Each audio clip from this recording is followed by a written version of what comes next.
नमस्ते दोस्तों, स्वागत है आपका इस नई कहानी में। दोस्तों, हमारी आज की कहानी है जुआ। दोस्तों, मैं एक अच्छी शक्लो सूरत की लड़की थी, लेकिन जिससे मैं शादी करके आई थी वह मेरी पसंद था। इस रिश्ते में एक अच्छी बात यह थी कि उसका घर अपना था और वह भी घर में अकेला ही होता था। मेरी माँ ने यही सोचकर शादी कराई और मेरा साथ दिया कि मेरी बेटी सुकून से रहेगी। पापा रिश्ते के खिलाफ थे, लेकिन मैं उससे शादी करना चाहती थी क्योंकि मुझे उससे मोहब्बत थी। पर शादी के 2 साल तो घर में कुछ था भी नहीं। जिस तरह मैंने वक्त काटा मैं जानती हूँ। इस घर में तो कुछ भी नहीं था। जब कोई लड़की शादी करती है तो वह यही सोचती है कि अपने घर से अच्छी जगह पर जाएगी, लेकिन मैं बुरी जगह पर आ रही थी। मेरे घर में भी खाने को कुछ नहीं होता था और यहाँ पर भी कुछ नहीं होता था। मेरा पति मुझे रोज कहता था कि एक दिन सब कुछ ठीक हो जाएगा, लेकिन यह सिर्फ कहने की बातें हैं। कुछ लोग यह कहते कहते ही इस दुनिया से चले जाते हैं और ठीक कुछ नहीं होता। दोस्तों, कहते हैं कि किराएदार की कोई मोहल्लेदारी नहीं होती। हमारा घर अपना था, इसलिए हमारी मोहल्लेदारी थी। मोहल्ले में औरतों ने एक छोटा सा ग्रुप भी बना रखा था और हर संडे की रात वहाँ पर एक छोटी सी चाय पार्टी भी होती थी, जिसमें मैं जाने से पहले तो कतरा देती थी, क्योंकि वहाँ पर औरतें अपनी हफ्ते भर की शॉपिंग दिखाती और बातें करती, कहती कि मुझे मेरे पति ने यह लेकर दिया है, तो मुझे मेरे पति ने वह लेकर दिया है। ऐसे में मेरे पास बोलने का सिर्फ झूठ होता था और फिर झूठ पकड़ा जाता तो सब मुझ पर हंसती थी, लेकिन मैं फिर भी बार बार उधर ही जाती थी, क्योंकि और मेरी जिंदगी में था ही क्या, बच्चे तो थे ही नहीं और मेरा पति तो वैसे ही अपनी दुनिया में बिजी रहता था। तो फिर कहीं ना कहीं तो दिल लगाना ही था, तो यहाँ पर लगा लिया। लेकिन फिर मेरे पति ने काम शुरू कर दिया कि वह रात को देर से आता और मेरे हाथों पर हजारों के नोट रखता। पहले दिन तो जब उसने ऐसा किया तो मैं हैरान ही रह गई और मैंने पूछा, यह क्या? तो कहने लगा कि आम खाओ, गुठलियां मत गिनो। मुझे भी कोई शौक नहीं था ज्यादा सोचने का, क्योंकि मैंने बहुत अरसे बाद इतने पैसे देखे थे।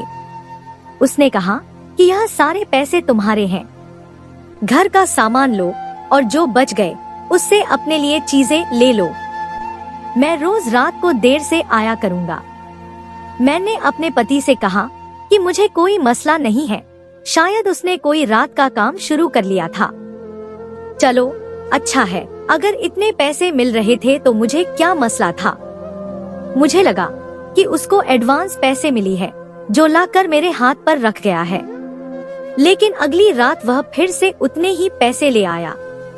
मैं तो हैरान ही रह गई, पर मुझे पूछने का कोई शौक नहीं था।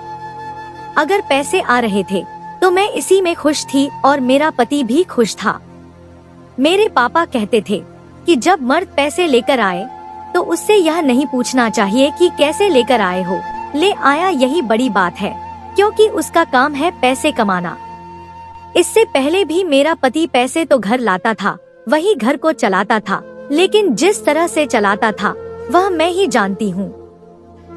लेकिन अब तो उसने रोज घर में पैसे लाने शुरू कर दिए थे। रोजाना वह रात को मेरे हाथ पर पैसे रखता, लेकिन एक बात अच्छी थी कि पैसे कभी ज्यादा होते थे, कभी कम होते थे। मुझे मेरे पापा की बात याद आई कि कोई जरूरत नहीं है यह कहने की कि मेरा बेचारा पति कहाँ से पैसे लेकर आता है, कितनी मेहनत करता है, रात को ड्यूटी करता है, कोई नाइट ड्यूटी तो नहीं है, कोई मुश्किल काम तो नहीं है, बस चुप करके बैठे रहा करो। मेरे पापा बड़े गुस्से वाले आदमी थे। उन्होंने कभी भी हमारे साथ प्रेम का व्यवहार नहीं किया, हमें हमेशा गुस्सा ही दिया। मुझे इसलिए उनके घर जाना अच्छा नहीं लगता था और मैं ज्यादा मेल मिलाप नहीं रखती थी, लेकिन मुझे उनकी बातें याद थी, इसलिए मैंने भी अपने पति से कभी पूछी ही नहीं कि वह यह पैसे कहाँ से लेकर आ रहा है। दोस्तों, हमारे घर में पहले बहुत सामान था।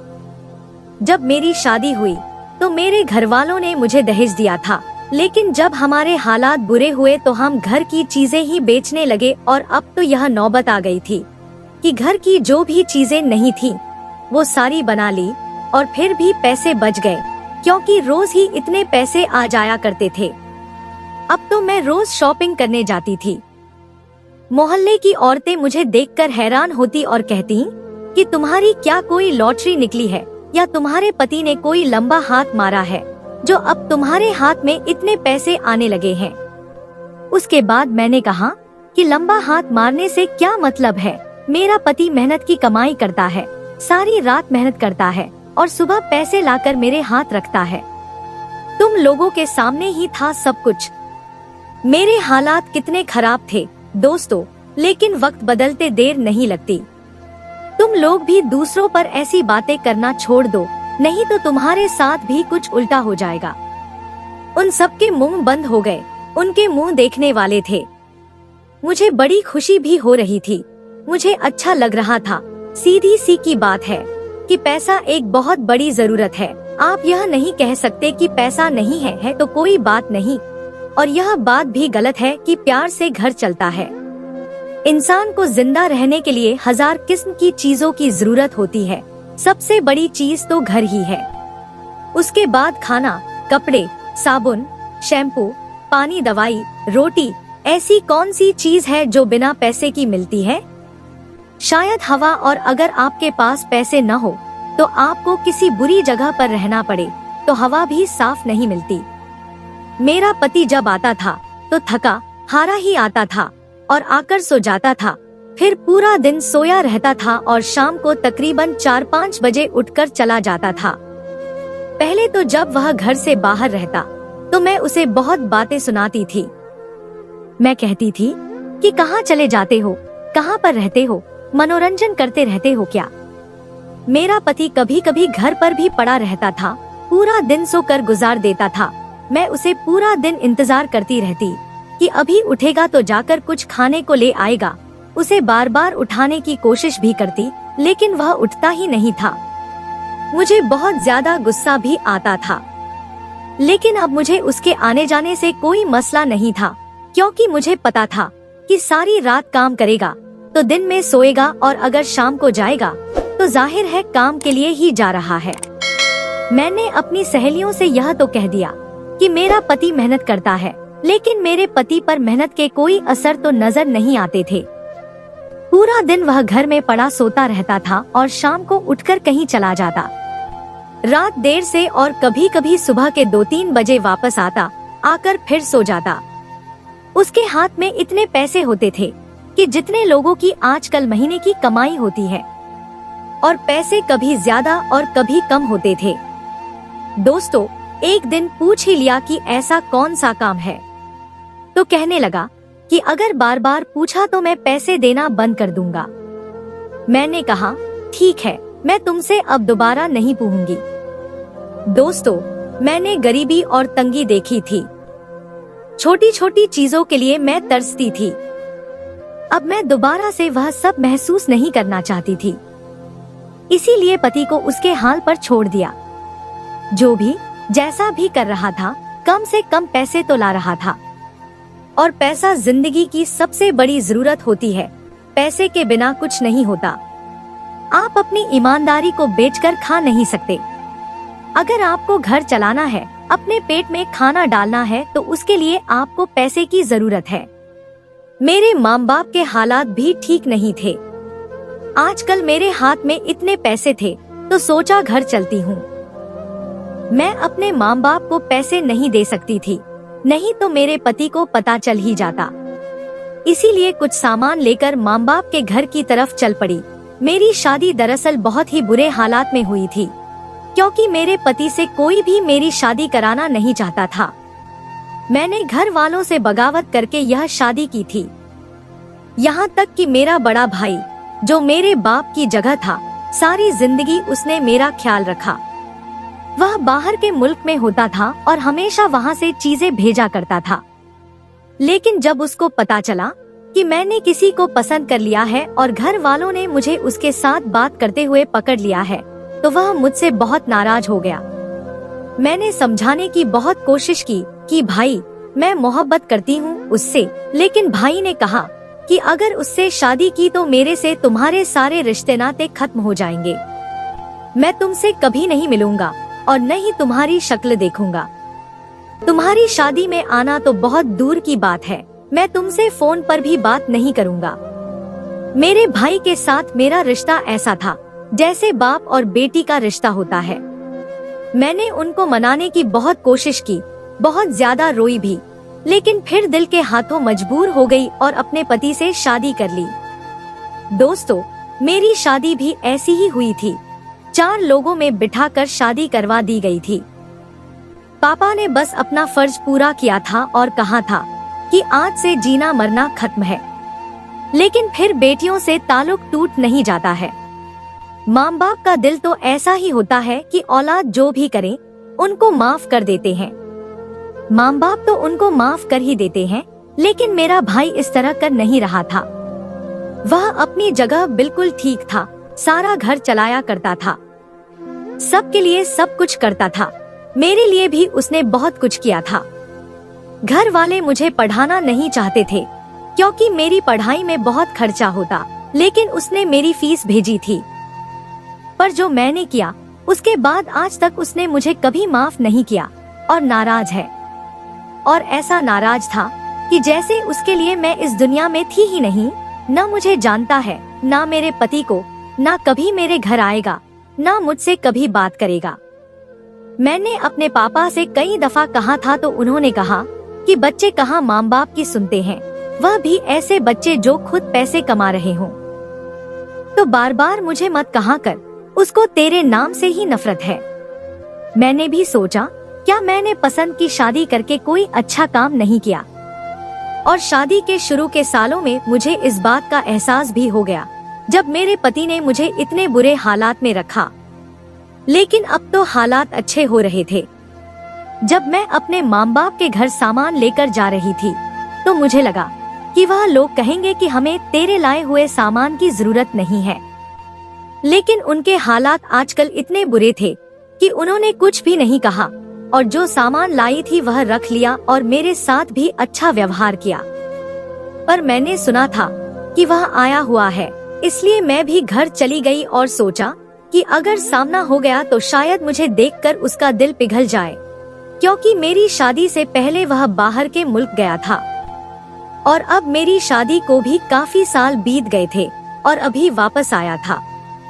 फासला नाराजगियों को खत्म कर देता है और दूरियां दिलों को बदल देती हैं।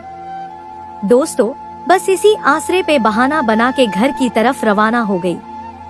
हाथों में इतनी चीजें थी कि माँ तो खुश हो गई, क्योंकि उसको तो चूल्हा जलाना होता है। सब्जियां, फल, दाल, चावल, तेल सब कुछ लेकर गई थी। मेरी माँ ने मुझे प्यार से बैठाया और कहा कि इतना सारा सामान लेने की क्या जरूरत थी, तुम्हारे अपने हालात ठीक नहीं है। क्या तुमने नौकरी कर ली है? तो मैंने कहा कि नहीं, मेरे पति का काम अच्छा चल रहा है, लेकिन आप पापा से यही कहना कि ये उसके पैसों की चीजें नहीं है, बल्कि मैंने कहीं नौकरी कर ली है, नहीं तो उनको ऐतराज होगा। फिर मेरी माँ ने कहा कि अब तुम्हारे पापा को ऐतराज नहीं होगा, वह बहुत ज्यादा परेशान है। वह रिटायर हो गए हैं और घर में आजकल ऐसे दिन भी आते हैं कि खाने पीने को कुछ नहीं होता।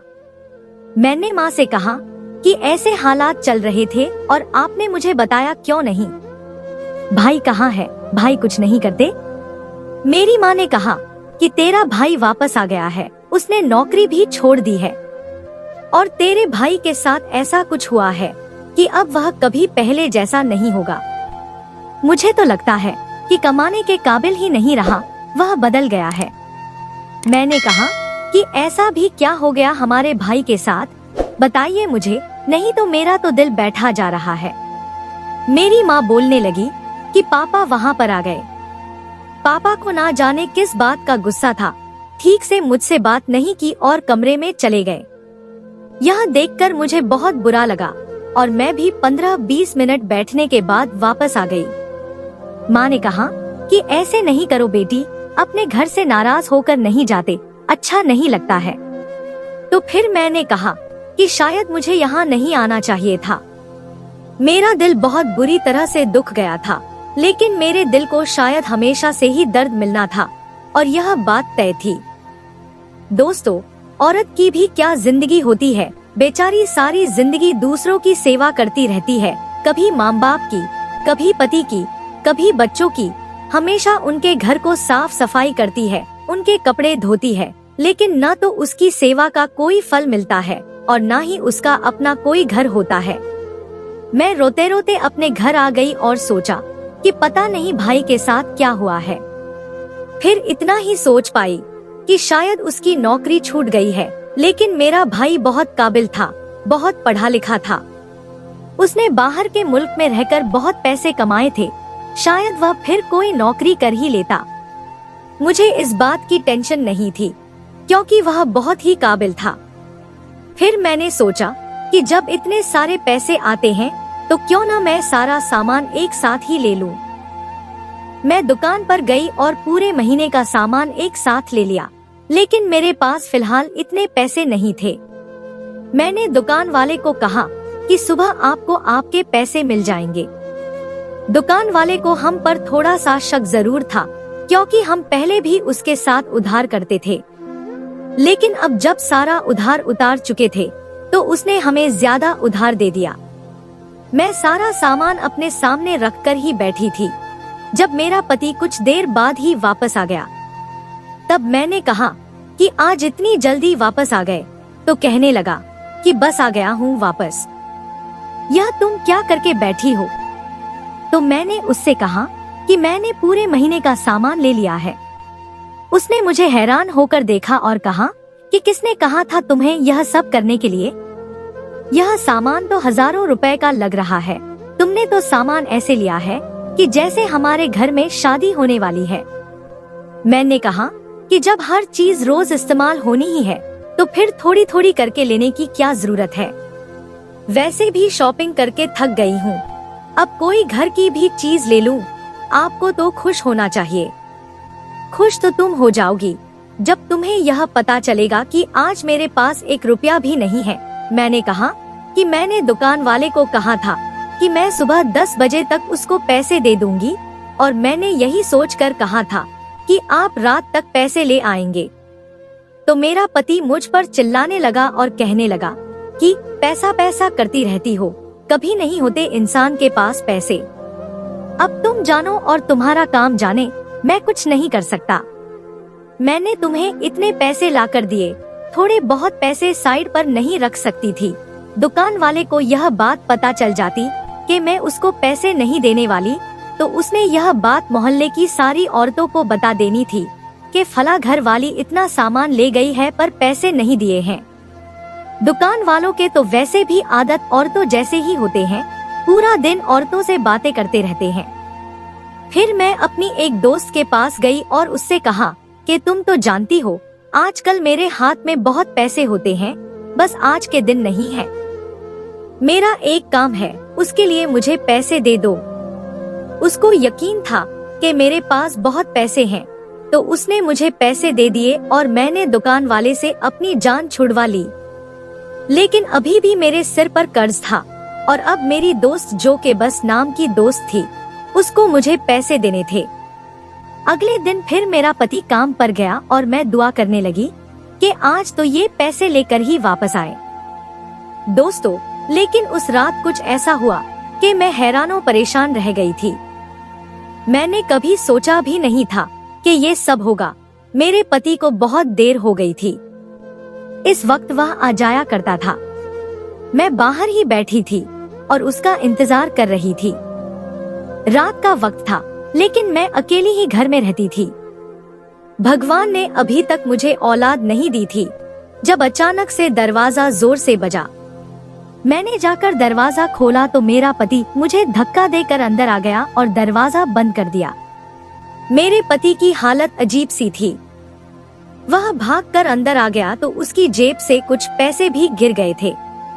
मैं पैसों की लालची हो चुकी थी कि मैंने पैसे उठाए और फिर पति की तरफ बढ़ी। उसने मेरे हाथ से पैसे छीनकर फेंक दिए।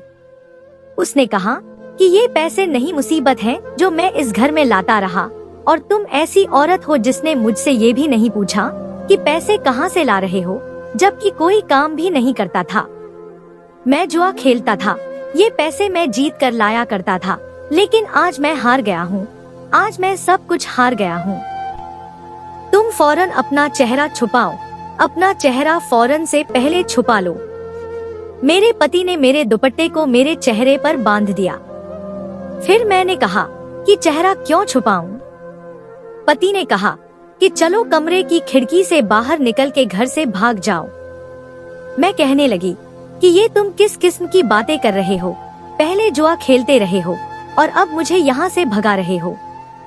मैं कहाँ जाऊंगी इस वक्त? मैं क्यों भाग जाऊं? मेरे पति का कहना था कि अपने घर चली जाओ, अपने घर की तरफ भाग जाओ, सुबह मैं तुम्हें आकर ले जाऊंगा।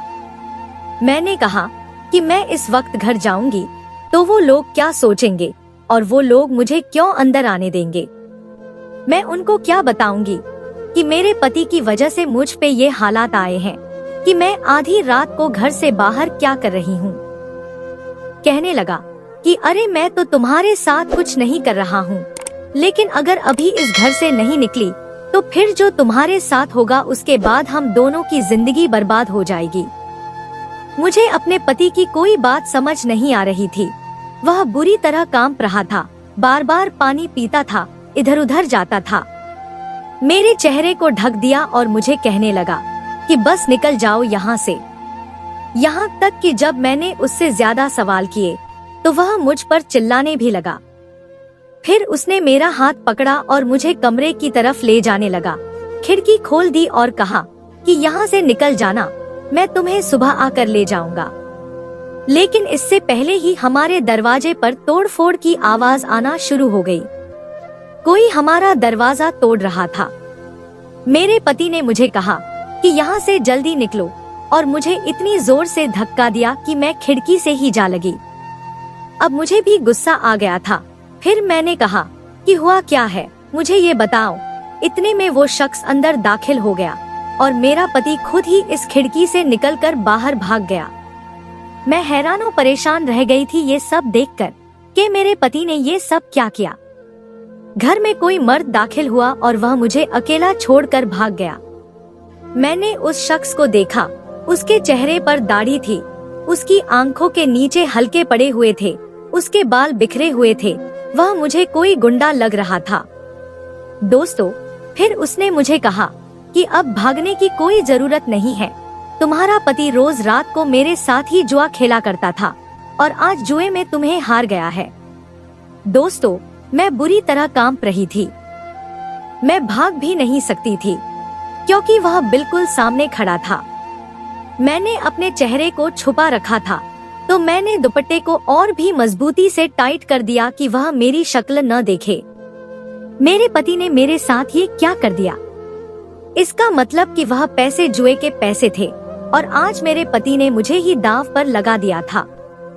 मैं जाकर उसके कदमों में बैठ गई और मैंने कहा कि मेरे साथ ऐसा कुछ मत करो, मुझे जाने दो। तुम्हारे घर में भी माँ बहनें होंगी, तुम्हें उनका वास्ता है। मैं बुरी तरह रो रही थी कि मेरा दुपट्टा चेहरे से हट गया।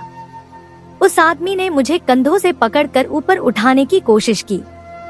मैंने उसका हाथ झटक दिया था, लेकिन उसने मुझे फिर से मजबूती से पकड़ लिया और मेरी आंखों में देखकर बोला कि तुम यहाँ पर क्या कर रही हो?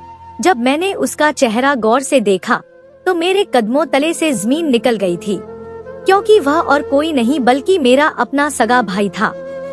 मेरा वही भाई जिसे मैं 5 साल बाद देख रही थी, जिसने मेरे पति को कभी नहीं देखा था। लेकिन मेरे भाई की ये हालत कैसे हो गई थी कि वह जुआ खेलने लग गया? माँ ने कहा था कि तुम्हारे भाई की नौकरी छूट गई है और अब वह कोई काम नहीं कर रहा है। हम दोनों भाई बहनों की हालत अजीब सी हो गई। हम 5 सालों के बाद एक दूसरे को देख रहे थे, वह भी ऐसे। मेरे भाई ने तो अपना सर पीटना शुरू कर दिया। फिर मैंने उसे रोका और कहा, बैठ जाओ, मुझे बताओ ये सब क्या है। उसने कहा कि ये शख्स तुम्हारा पति है। मैंने कहा, बदकिस्मती से यही मेरा पति है। उसके बाद मेरे भाई ने कहा कि तुमने शादी कर ली। मैं तुमसे बहुत ज्यादा नाराज था।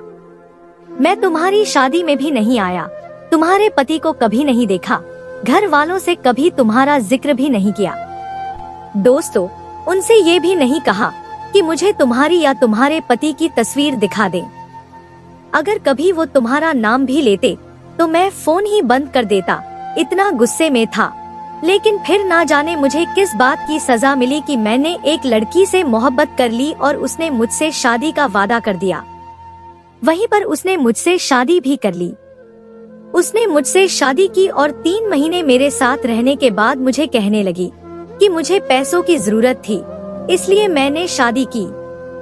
अब मुझे तलाक दे दो और तलाक की सूरत में मुझे अपना हक भी चाहिए और ये सब चीजें देनी होंगी। उसने मुझे एक लिस्ट दी। मुझे उसकी बेवफाई का पहले से अंदाजा था। अगर वह मुझसे अलग होना चाहती थी तो मुझे कोई मसला नहीं था, लेकिन अफसोस इस बात का हुआ कि उसके पेट में मेरा बच्चा था और उसने कहा कि मुझे इस बच्चे की भी जरूरत थी। अब मैं इस बच्चे को और दौलत को लेकर चली जाऊंगी, तुम मुझे नहीं रोक सकते। उसने मेरे साथ बहुत बड़ा धोखा किया। वह मेरी जिंदगी बर्बाद कर गई और मेरी औलाद को भी साथ ले गई। अभी तक तो मेरा वह बच्चा 3-4 साल का हो गया होगा, लेकिन मैंने आज तक उसे देखा तक नहीं है और वह मुझे फिर कभी नहीं मिली। मैं इंडिया वापस आ गया और सब कुछ छोड़ छाड़ के खुद को बर्बाद करने के लिए बैठ गया। घर में पैसे नहीं देता था, मुझे जुए की लत लग गई। मैंने शराब पीना शुरू कर दिया। मैं खुद को बर्बाद करने की कसम खा ली थी। यह शख्स मुझे वहीं पर मिला था। और भी कुछ लोग हैं जो साथ बैठकर जुआ खेला करते हैं। यह तुम्हारा पति बहुत शातिर है, हमेशा जीत जाया करता था। मैंने अपने सारे बचे हुए पैसे भी जुए में हार दिए। वह पैसे सब के सब इसी ने जीते। फिर हम सबने प्लान बना लिया कि हम इससे बदला लेंगे और हमने इसे, मेरे भाई ने अपनी जुबान को वहीं पर रोक लिया, क्योंकि जिसे वह दाव में जीत कर आया था वह तो उसकी बहन थी। मेरा भाई फिर से रोने लगा और कहने लगा कि यह क्या हो गया। उसने अपने आंसू साफ किए और मेरे भी। दोस्तों, मैंने भी बताया कि हालात बहुत खराब थे। घर में खाने को भी कुछ नहीं होता था। यह खाने के पैसे भी नहीं देता था, लेकिन अचानक से पैसे लाने लगा तो मैंने भी उससे नहीं पूछा कि यह इतने पैसे कहां से ला रहा है। मेरा भाई मुझे मेरे घर ले गया, लेकिन हम दोनों ने ही एक दूसरे से वादा किया था कि हम ये बात किसी को नहीं बताएंगे। और फिर मेरे भाई ने मुझसे पूछा कि क्या तुम अब भी इस आदमी के साथ रहना चाहती हो? तो मैंने कहा कि नहीं, मेरी किस्मत अच्छी थी कि जिस आदमी के सामने वह मुझे हारा वह मेरा अपना ही भाई था। अगर उसकी जगह कोई और आदमी होता तो फिर मेरे साथ क्या होता? मुझे तो जीते जी मर जाना था, मेरी जिंदगी बर्बाद हो जानी थी। और जिस तरह से वह मुझे छोड़कर खुद भाग गया, उसके बाद उसके साथ रहने का कोई सवाल ही पैदा नहीं होता था। भगवान ने मुझे शायद इसीलिए औलाद नहीं दी थी कि मैं इस आदमी के साथ में न रहूं। नहीं तो औलाद की वजह से शायद मैं कुछ सोच भी लेती।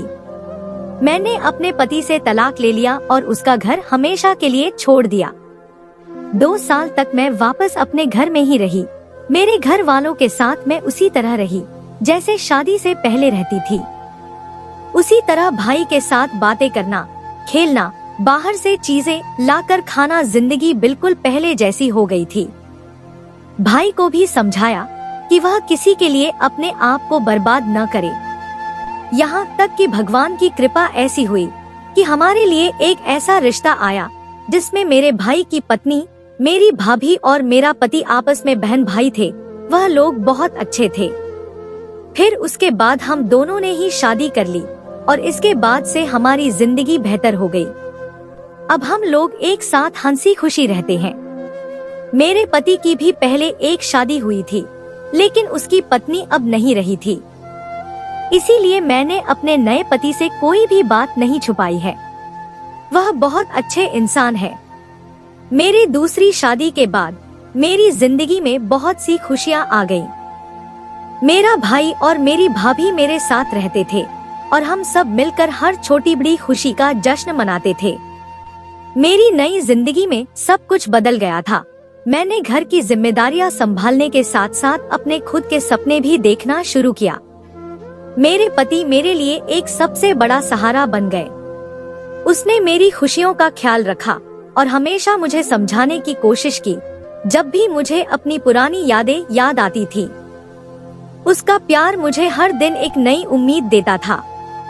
धीरे धीरे मुझे महसूस होने लगा कि मैं खुद को फिर से एक नई शुरुआत कर रही हूँ। मेरे दिल में एक नई उम्मीद जाग गई थी और मैं ये सोचने लगी कि शायद मेरी जिंदगी में भी कभी खुशी और प्यार की कमी नहीं होगी। दोस्तों, एक दिन जब हम सब मिलकर खाना बना रहे थे तो मेरी भाभी ने कहा कि तुम्हें तो एक नई जिंदगी मिल गई है, लेकिन क्या तुम्हें कभी अपने पहले वाले दुख याद नहीं आते? मैंने थोड़ी देर सोचा और कहा कि हाँ, उन दुखों को भूलना आसान नहीं है, लेकिन उन्होंने मुझे मजबूत बनाया है। अगर मैं उन दुखों का सामना नहीं करती तो शायद आज मैं यहाँ नहीं होती। मेरे पति ने मेरी बात को सुना और कहा, तुम्हारे दुख ने तुम्हें सिर्फ मजबूत नहीं बल्कि मुझे भी ये समझने में मदद किया है कि जिंदगी में प्यार और समर्पण की क्या अहमियत है। दोस्तों, कुछ महीनों बाद जब सब कुछ ठीक चल रहा था, मुझे महसूस हुआ कि मैं एक बार फिर से माँ बनने वाली हूँ। ये खुशी का पल था, लेकिन मुझे अपनी पुरानी यादें याद आने लगी। मेरा दिल थोड़ा डर रहा था, लेकिन इस बार मैंने खुद पर विश्वास किया। मेरे पति मेरी हर बात समझते थे और उसने मुझे भरोसा दिलाया कि इस बार सब कुछ ठीक होगा। जब मेरी बेटी पैदा हुई तो मेरी जिंदगी में एक नई रोशनी आ गई। उसकी मासूमियत ने मेरे दिल को खुशी से भर दिया।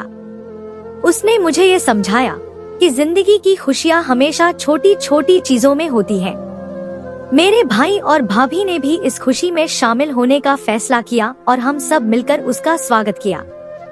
धीरे धीरे हम सब मिलकर नए सपने देखने लगे। हमारे घर में खुशियों की बातें, छोटी छोटी मुस्कुराहट और एक नई शुरुआत की खुशबू थी।